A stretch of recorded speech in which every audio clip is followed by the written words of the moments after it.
Good evening, all of you. Today, we are going to discuss about the important news and editorials of the day. These things are actually relevant and actually important for your civil services, that is UPSC, and for our Odisha students, that is OPSC. So, let's begin. Here is the thing, an important note that we are covering two newspapers here, the Hindu and the Indian Express. The first article of today is declining air quality in India. Second is social media doing more harm than good to democracy? Third is India's immunization coverage. Fourth is human interventions and ethical considerations are absolutely essential to AI, artificial intelligence. Fifth is Colombo's change of wind. Sixth is our PM Narendra Modi's visit to Guyana. Seventh is tigers and humans struggle for survival. So let's begin with the first article of today, that is declining air quality. So basically we all know what is happening nowadays. Air quality is in question here.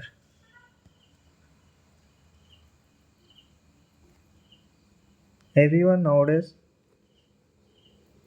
are getting to know about the happenings of Delhi, where the air quality index, that is the AQI, is hovering around 300 to 400 range, and even it has reached around 500. The air quality is in the very poor category. So, the Union Health Ministry has issued an advisory to state health departments to enhance the preparedness against the air quality which is deteriorating across northern India with this onset of winter. If you also have if you have someone in Delhi, then you must have heard that the companies are saying them to work at home. Okay, so the Director General, that is Atul Goyal, who is he? He is the Director General of Health Services. He has emphasized that the air pollution's adverse effects are particularly severe for vulnerable groups, that includes pregnant women, children, outdoor workers. You can include the daily laborers, also the traffic police, daily laborers, and traffic police. The center has directed states to launch public awareness campaigns through mass media and strengthen healthcare workforce participation for air pollution related diseases surveillance. Okay, so the center has advised, or you can say directed, the states to launch public awareness campaigns. Medical experts have reported a 40% increase in cardio and respiratory problems, including asthma cases, during October and the onset of winter due to these high pollution levels. Now you can see how much dangerous this is. The World Health Federation's World Health Report 2024 highlights the significant relationship between air pollution and cardiovascular disease. We can say CVD, cardiovascular disease, particularly noting how crop residue burning in North India contributes to the increased particulate matter, that is PM 2.5 and PM 10. These are the main two culprits of that particulate matter. It is mainly the particulate matter is mainly coming out of crop residue.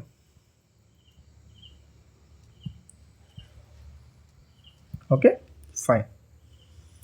um, so basically, the WHO also the reports that the air pollution can cause various health issues, including we can say that cardiovascular disease already I said. Excluding that, respiratory disease is also there, cancer is there, preterm births is there, cognitive impairment is there. With, you can say, I have also read in newspaper today that there is about 4.2 million premature deaths recorded in 2019 only due to outdoor air pollution. Also, Dr. Praveen Gupta of a prominent hospital in Delhi, he is also saying that pollution is a leading risk factor for stroke, cognitive impairment, and dementia, with primary causes including traffic exhaust fumes, home wood burning, and elevated nitrogen dioxide levels from industrial emissions. So, what does the center has the recommended? What measures has the center recommended for this? The measures include discouraging stubble and waste burning. Stubble that we are burn after we are cutting that rice, then that we are burning the husk, right? That is stubble burning. And promoting public transportation use, limiting the diesel generator use, and also government has also advised individuals to monitor air quality indices through the government mobile applications before venturing outdoors. The government has said at first you should check the mobile applications before you are going outdoors. So this is the first article. I have given you a crisp understanding of this article. So let's move on to our next article. The next article of today is social media doing more harm than good to democracy.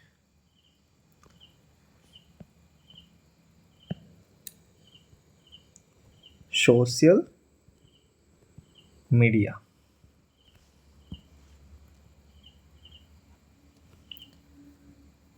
You know the Guardian newspaper? Guardian newspaper. It's a prominent newspaper primarily based in New York. Maybe it has branches somewhere else. Okay, let's start. So, the Guardian newspaper has announced its exit from Twitter, citing it as a toxic media platform and expressing concerns over Elon Musk's influence on political discourse through the platform. You have already seen how close is Elon Musk with Mr. Trump. So, there is bound to be some controversy regarding this. And Twitter, which is currently named as X, has evolved from being a valuable platform for news dissemination and relationship building to becoming controversial due to Elon Musk's dominant presence and his modification of algorithms. You know algorithms? To ensure widespread visibility of his posts. Social media platforms, this is being uploaded in YouTube. This is also a social media platform. Other social media like Twitter, Instagram, all these things, these have become primary sources of information controlled by multi-billionaire dollar companies, making content censorship easier through government platform relationships typical of monopolistic situations. So there should not be a monopoly, right? This is dangerous.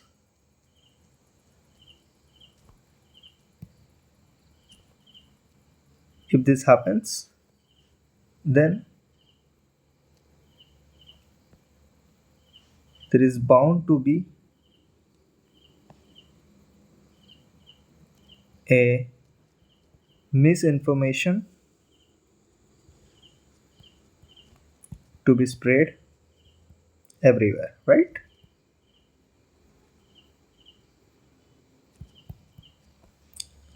Currently, the X, this has 350 million users,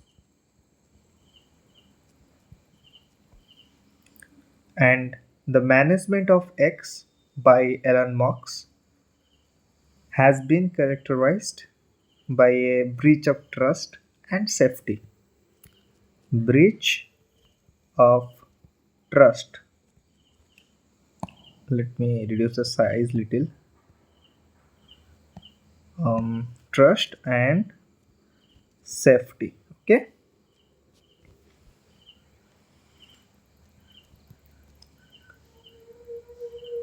There is also also a contempt, a feeling of contempt for traditional media outlets.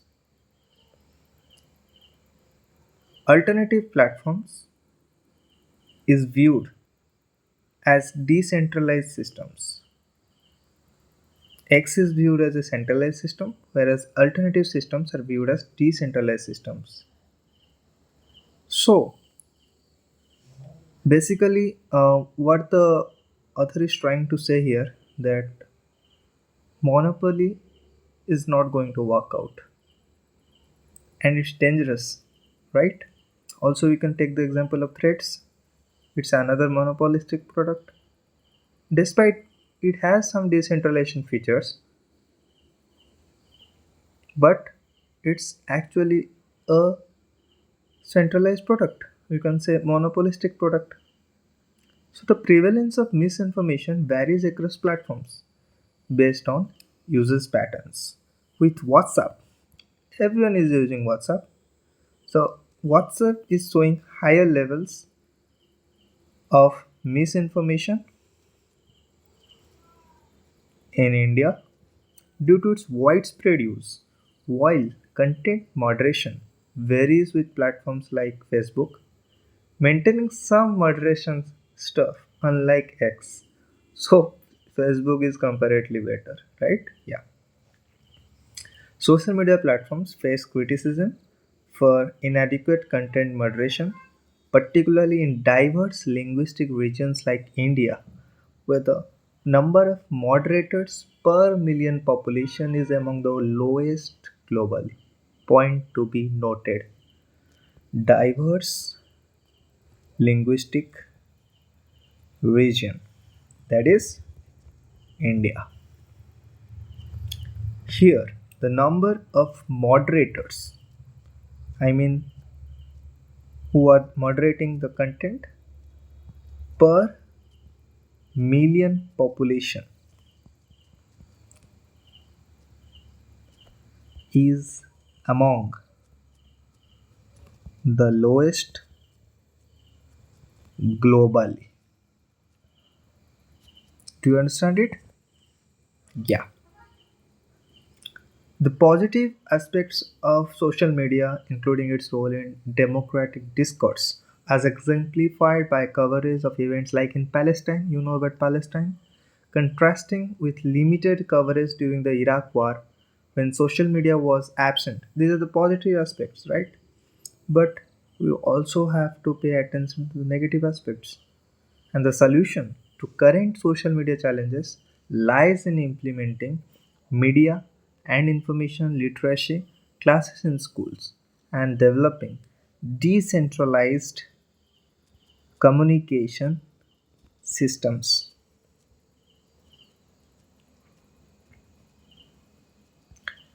despite there are potential challenges in its implementation. So, did you get an idea why social media is doing more harm than good to democracy? Right? Let's move on to the next article of today, that is India's immunization coverage. Okay, let's start.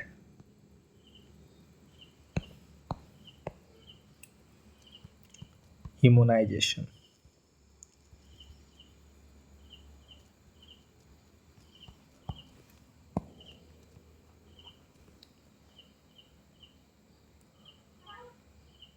So, immunization has been a major public health success, right? Globally, second to only sanitation and water supply, which has led to the eradication of smallpox and polio in India. India has successfully recovered its childhood vaccination rates post pandemic. Post pandemic, India has successfully recovered its childhood vaccination rates. However, there is a what I mean. There is a lack. There is a lack of accurate data on vaccines. Some of the vaccines like PCV, like HIV. This is not HIV. This is like HI small b. Okay, so PCB refers to pneumococcal. You can check the spelling, please. Um, Pneumococcal conjugate vaccine, right? Yeah. And HIV stands for Haemophilus influenza. Okay? Yeah, vaccine. HIB. So, the last estimate from 2015 indicates 1.84 million cases and 84,000 deaths from Streptococcus pneumonia and Haemophilus influenza, which are leading causes of upper and lower respiratory infections, ear infections, that is known as otitis media, lung infections, pneumonia, and brain infections, meningitis, right? Yeah.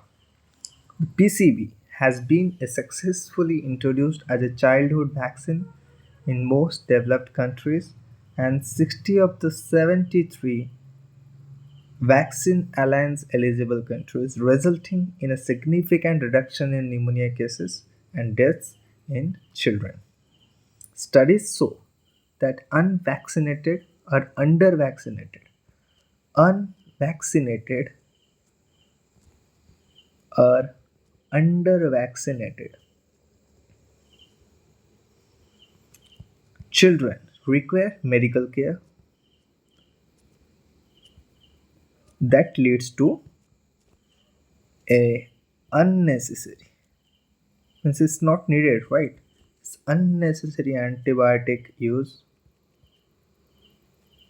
contributing to antibiotic like resistance, that is called as the antimicrobial resistance, AMR, right? Yeah. So the AMR week is observed from like November to November 18 to 24. Next, South and Southeast Asia account for 6.5% of global antibiotic uses, including 54.9% of the World Health Organization watch classified antibiotics, raising concerns about extensively drug resistant infections amid limited drug development. A recent paper in the Lancet Regional Health South Asia, Lancet International. The paper was published in the Lancet International, right, by Chirag Kumar and colleagues, who analyzed the benefits of increasing PCB and HIV vaccine coverage across India, particularly highlighting potential improvements in vulnerable states like Rajasthan, Madhya Pradesh, Odisha, and West Bengal.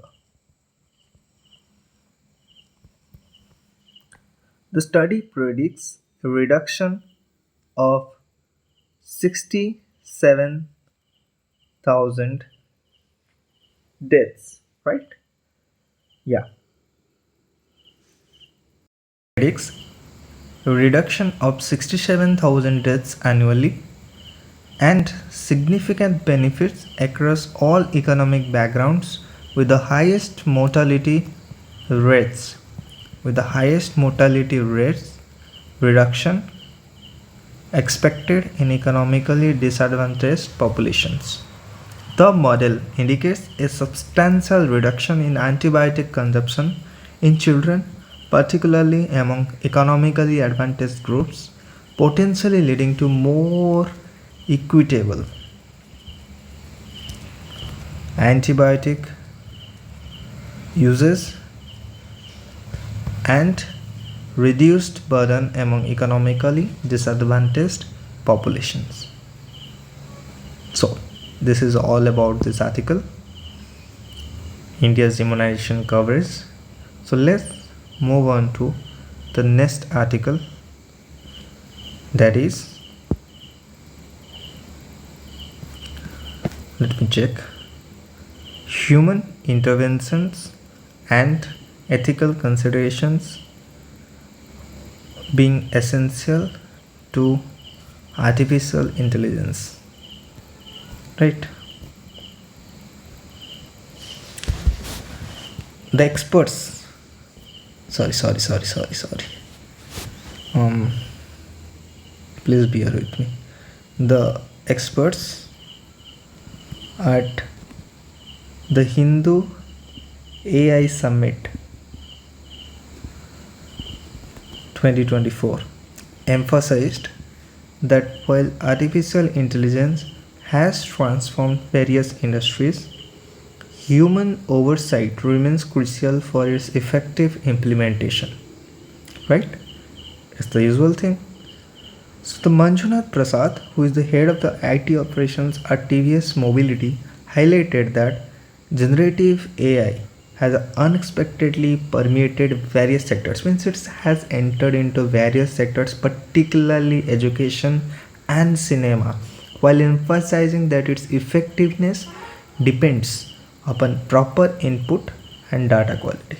He is saying that the generative AI, right? ChatGPT, all these things, right? They have entered into various sectors, particularly education and cinema.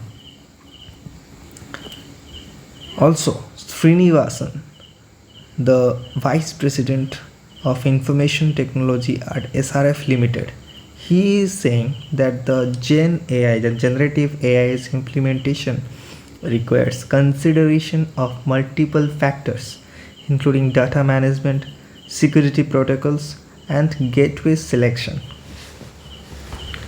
According to Srinivasan, successful AI implementation requires a multidisciplinary team including domain specialists, data scientists, and software developers for system integration.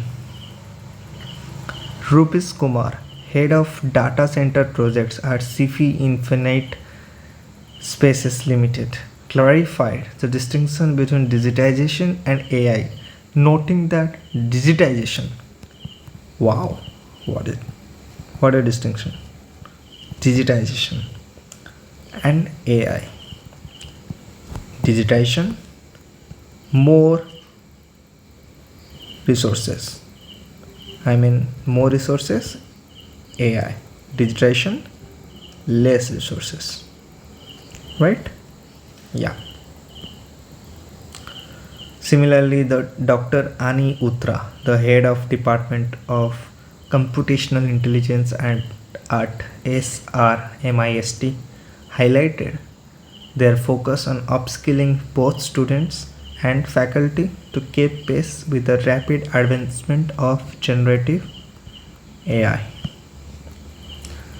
So, This is the cusp of our article of today, that is human intervention and ethical consideration are absolutely essential to AI, right? Yeah. So let's move on to our next article. Okay, yeah, got it. Colombo, right? There is absolutely a new wind, हवा. कोलंबो में कुछ नया ही हो रहा है. एक second.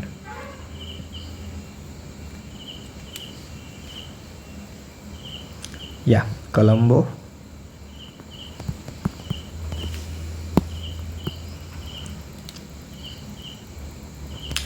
The parliament staffs in Colombo are preparing for the induction of 160 first timers. I mean, the first time who are elected in the 225 member house, including a visually impaired registrator. That's actually very good. Material will now be made available in audio format.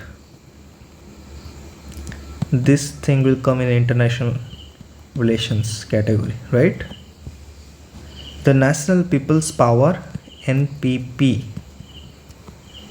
a center-left outfit established in 2019, now holds the majority of the legislature with approximately 70% of the seats, a feat never achieved even by the powerful Sinhala Buddhist nationalist.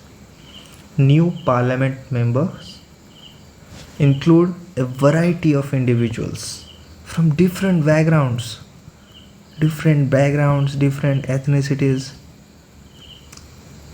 They break away from the elite and the family rule that has dominated Sri Lanka since its independence. 2022's large-scale protest, this has really led to new political consciousness, leading to these electoral changes. This included progressive critique about political elites, role of the wealthy, what role the wealthy plays, and the few women in the parliament. It has led to the criticism of why there are so few women in the parliament and the racial and the ethnic issues. This parliamentary election saw the largest proportion of women in history. Still, it is less, like it's less than 15% only. The NPP also surpassed traditional Tamil parties in most minority majority regions. The shift towards NPP represents both a repudiation of the established politics and an experiment in remaking the nation. It brings hope that a better quality of life may be provided for both the majority and minority communities. However, amid an economic crisis and problems with the International Monetary Fund, Sri Lanka's financial difficulties may present significant challenges to the new government, right? There are significant challenges. The question arises as to where the country would turn next in case of failure. While the ethnic nationalists have been pushed back, they haven't vanished.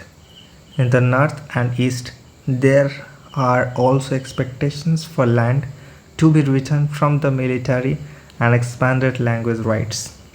The socio-economic critique and ethno-religious critique against the state have seemingly aligned. In a move considered progressive, a government propelled by the middle and the lower middle classes has been elected. So this is the new wind that is happening in Colombo.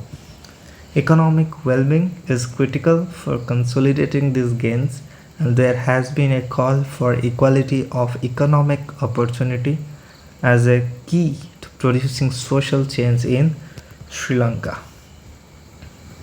This is great, right? Yeah. So let's move on to our next article. Let me see what is the next article. Yeah. The next article is our Prime Minister's visit to Guyana. in like 56 years, right? This is crazy, right?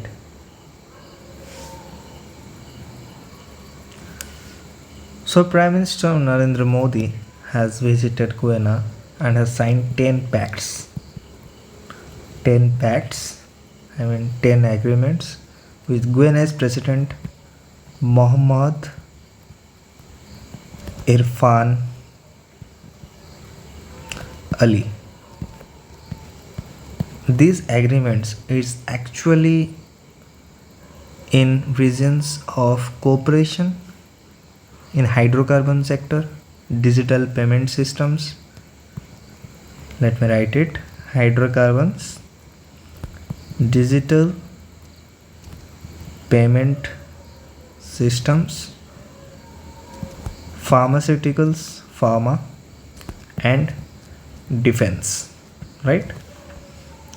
Modi said Guyana will play an essential role in India's energy security and a blueprint for long-term partnership in the sector will also be prepared.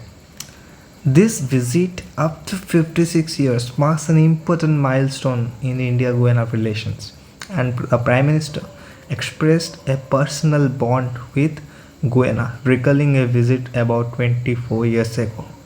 A MOU, MOU, Memorandum of Understanding, allowing the deployment of India's UPI, Unified Payments Interface, digital payment system in Guyana will enhance economic cooperation. India will continue to contribute to capacity building of Guyana's military through scholarship. India will try to build it, right? And training. What will try? What will be tried by India to be built? Their military, right? Yeah. India has also supplied two Dornier, Dornier aircraft to Guyana this year, demonstrating deep mutual trust in defense. They agreed. Who?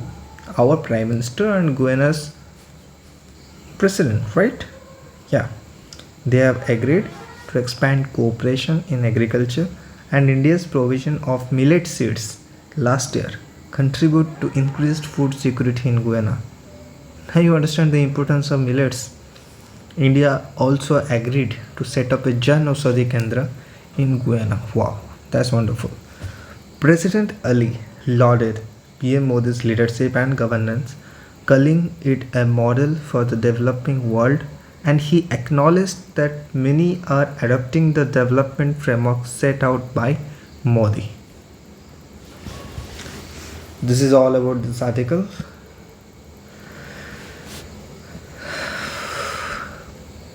If you like this, please do subscribe. Okay, let me see the last one.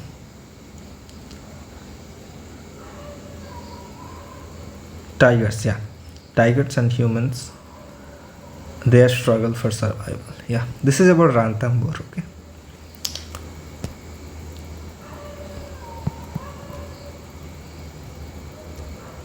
Ranthambore.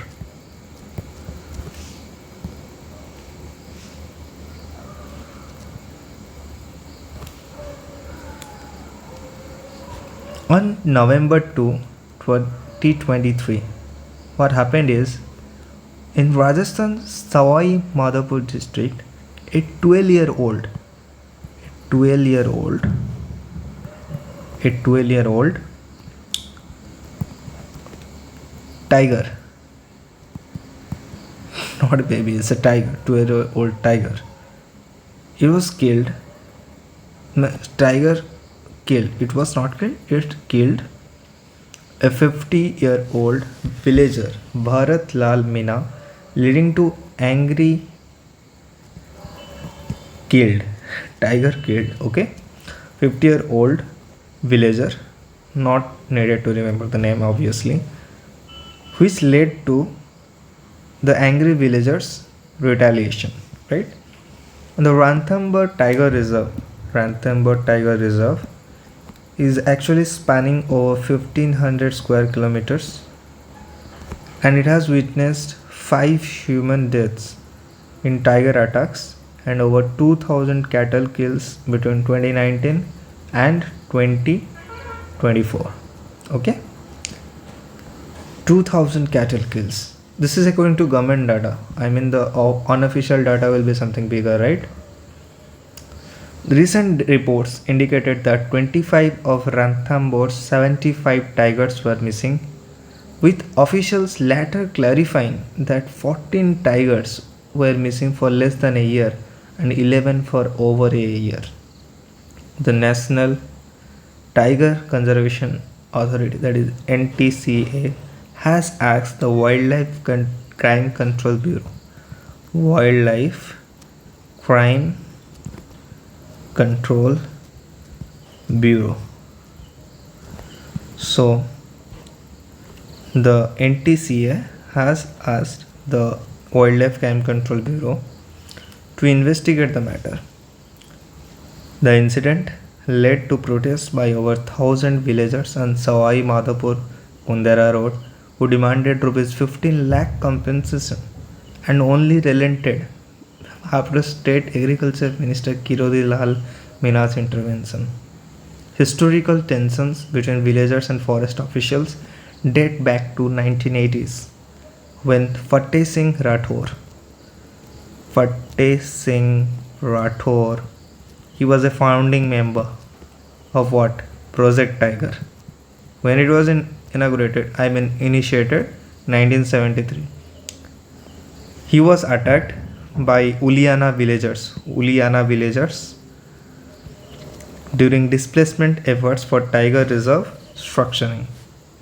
The Forest Department's post-mortem report revealed that Chirico, T86, the tiger that killed the 50-year-old man, right? The Chirico tiger, name of the tiger is Chirico. This tiger died primarily from traumatic injuries caused by sharp objects, though it had previous wounds from territorial fights with another tiger. In Khava village, residents report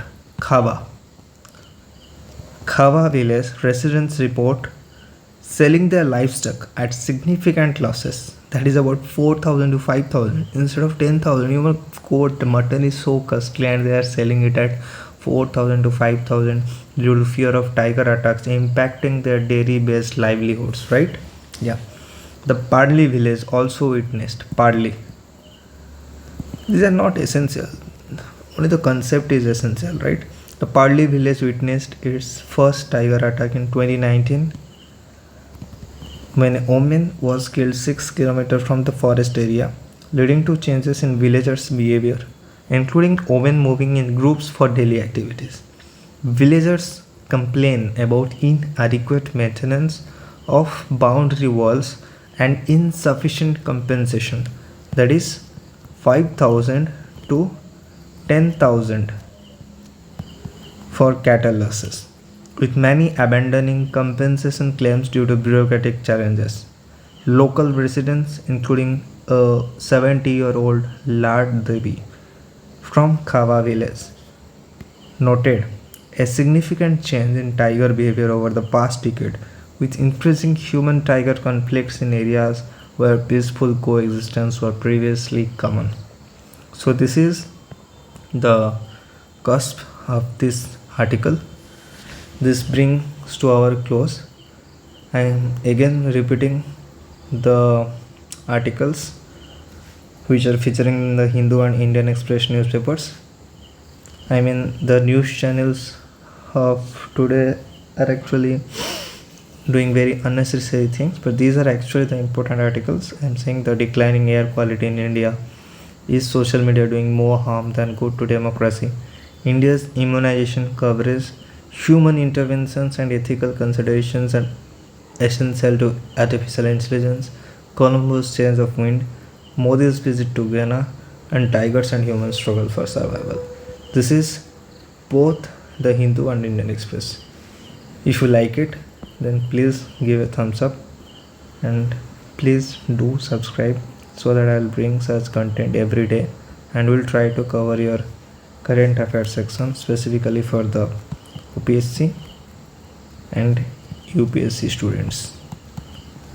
As I'm hailing from Odisha, so I do have a soft corner for the Odia students, but before I am Odisha, I am also an Indian. So, Jai Hind.